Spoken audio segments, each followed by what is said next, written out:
Hello, I'm Justin, and today I'm going to be talking about my project on Riemannian word embeddings. Essentially what this project is a new type of mathematical model to do word embeddings in a way that takes advantage of special geometric properties of weird spaces that make for a better quality embedding of language and can model certain relations that Euclidean embeddings cannot really do well. First, a little bit of mathematical background is needed. Essentially, a Riemannian manifold is any type of space that can be curved. It's a very broad term. It includes Euclidean space as a Riemannian manifold, a sphere is a Riemannian manifold, a sphere in any number of dimensions is a Riemannian manifold. Perhaps an interesting, weirder example is the Poincare disk. That is pictured on the right. This is a model of hyperbolic space. There are many equivalent models, but what we use is the Poincare disk. Pictured on the right is a large graph embedded in this Poincare disk. And that is what the Poincare disk is very good at. It is good at embedding deep trees or tree-like graphs because its distance becomes skewed as you get to the edge of the disk. The edge of the disk is sort of an infinite boundary that cannot actually be reached. And the lines connecting each of these points in the diagram are actually the same distance in this space.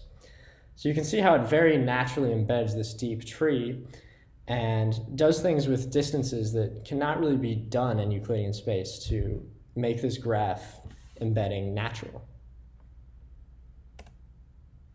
Riemannian gradient descent is what is used in this project to train word embeddings.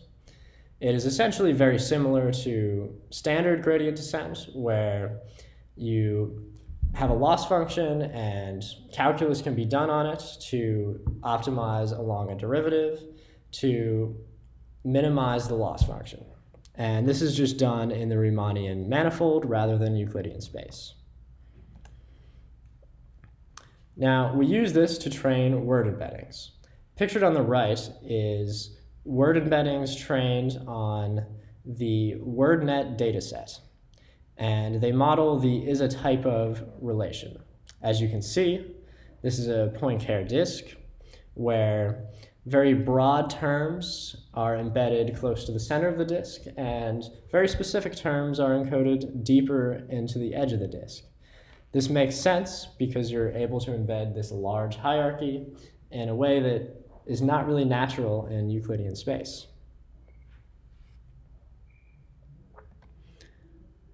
Now, these embeddings are evaluated in the following way.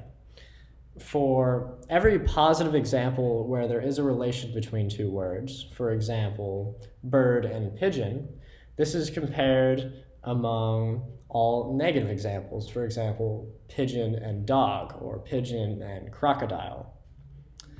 And the distances between these relations in the embedding space is ranked. So you can see these tables list for each manifold the mean rank of positive examples compared to negative examples. This should be as low as possible because positive examples should be closest and negative examples should be farther apart. The results on the left are from Facebook's code, which I have downloaded and trained on the mammal subhierarchy of the WordNet dataset. The results on the right are trained on the same dataset. What my project is focusing on is exploring new types of manifolds. Euclidean manifolds is very well explored in machine learning. Poincare disks is a new topic, but there is a decent amount of research on it. But there's minimal research on other types of manifolds. So I'm exploring things like product manifolds. Now, a product manifold is just a tuple of two different manifolds where each point in the tuple is a point in their respective manifold. And interestingly, in our results, a product manifold of a 3D Poincare disk and a 2D Poincare disk is the best performing model, which is not something that would be intuitive.